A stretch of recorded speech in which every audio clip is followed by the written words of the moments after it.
Nicole Middendorf. I'm the CEO of Prosper Well Financial, and I left Morgan Stanley in 2003 to start my own business. So I particularly run our private client group. So I work with high net worth business owners, celebrities, which are generally people in the media involved in TV, and then professional athletes. And so we don't have minimums though. I particularly love working with business owners just because that's the life that I live. I own commercial real estate where my office is in. I have multiple different companies and various different investments and things. And I love having things that are complex, but make them really streamlined and organized and do that same thing for our clients. Okay, so you're a chaos strangler. Yeah, especially in today's environment. Absolutely. Right, now tell me a little bit about yourself. When did you hop in, right? You left Morgan Stanley.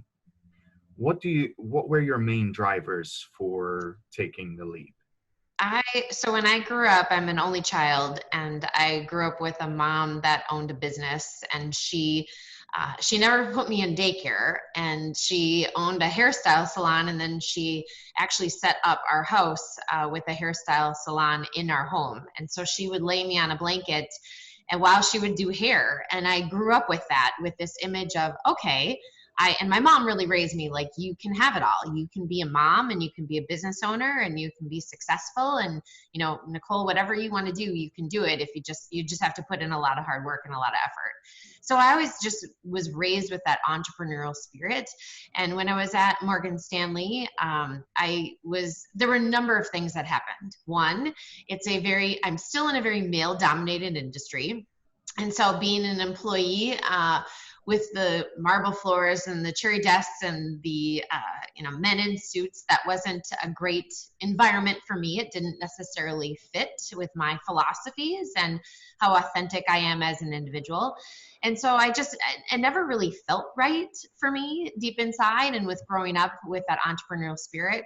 As well as then I was on the phone one day, and I pulled out my calculator and I hung up the phone, and I just put in $1 million, because that's the goal of every financial advisor, is that they're doing $1 million of revenue. And so I put in $1 million, and I put in what I would earn if I was at Morgan Stanley. And I went, okay, how old am I? And how many years do I plan on doing this?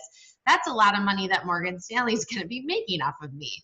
And I then was like, and it wasn't about the money. It was just deep down, really, it was the fact that where I wasn't the place that would allow me to do everything that I do.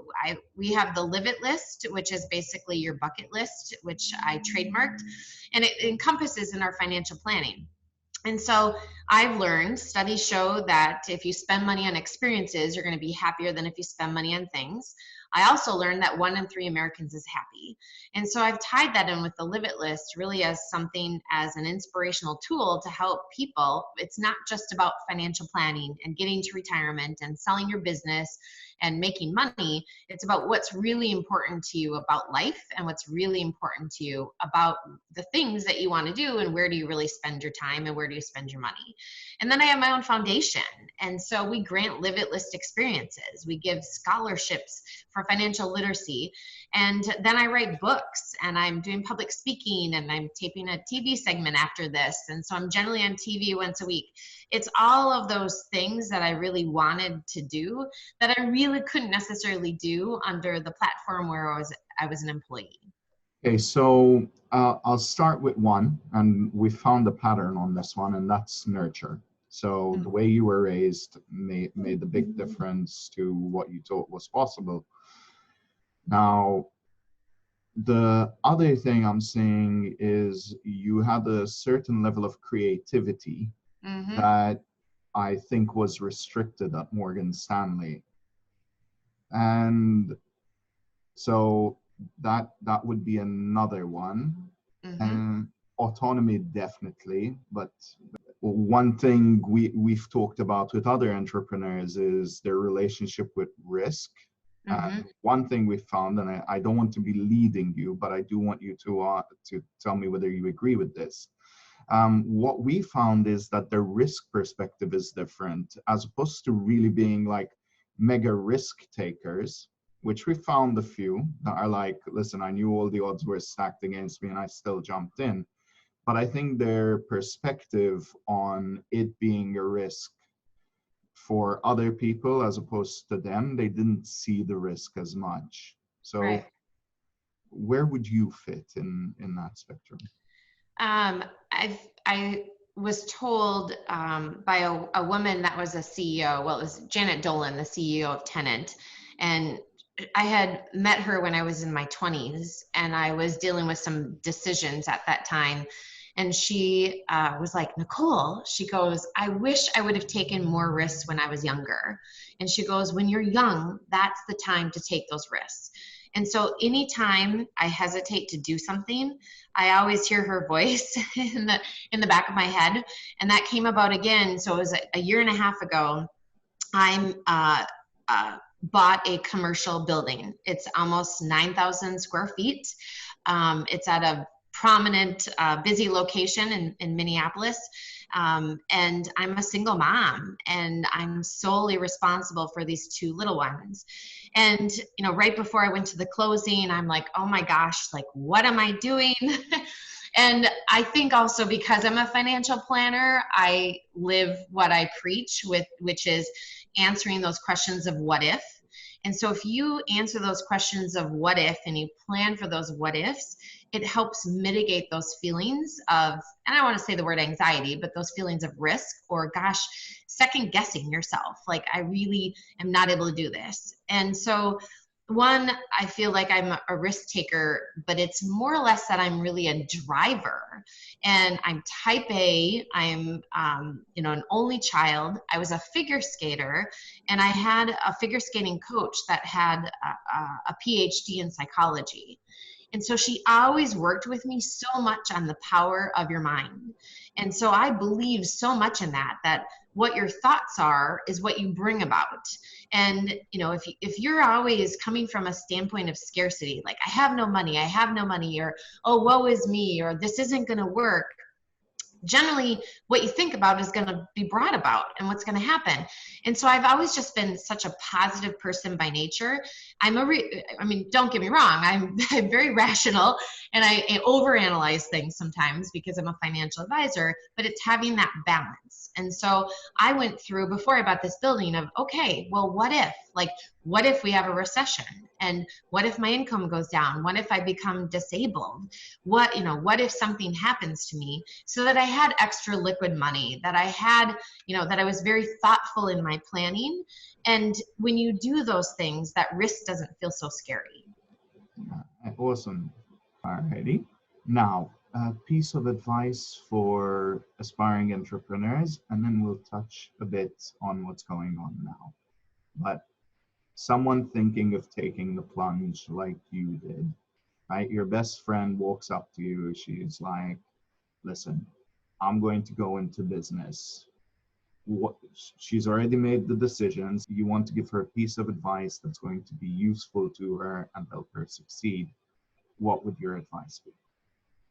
I would say to get a plan and implement that plan and stick with that plan, and get advice and surround yourself with people that are smarter than you and that are going to tell you the truth and be very honest and thoughtful with you. And I would say, and implement that plan and just go for it. And if you follow your passion, if you do what you love, the money will come. Because so many people always tell me, like, oh, you work so many hours. And it doesn't feel like I work so much. Everything I do, if I'm meeting with a client or doing a podcast or giving a presentation or going on TV or writing a book or writing an article, like, I love every single second of that. I don't love the market going down, but I love every single second of owning a business. And so if you love what you do, you'll never work a day in your life. And so just follow your passion, follow your dreams, but at the same standpoint, take your time. Like, really, I've always been very proud of the fact that Prosper Well has never had any debt. Now, having said that, that means when I quit my job at Morgan Stanley, I had no health insurance, and that probably wasn't the smartest thing. But I just scrimped and scraped and did everything organically. And now where my business is, I'm actually trying to not do that and be smarter so that I can have even faster growth. But I don't regret taking things and moving very slow, because it's made for a more profitable, more successful, and more gratifying business. And it allows me to be truly authentic, which is what's super important. Follow your gut, trust your instincts. Now, you touched on the market and you've also touched on mindset. So, with everything that's going on, tell me a little bit about your own mindset and how you're keeping yourself upbeat. So for me, working out is extremely important. And so in my office building, part of the reason that I remodeled it, I put in a workout room downstairs. And so this morning at 5:45, I was on my Peloton treadmill, and I was thinking about that. I'm like, gosh, like, how grateful am I to have a Peloton, to have someone coaching me, talking to me over and over, like, you got this. We only got one more mile. We got one more song that you're running to.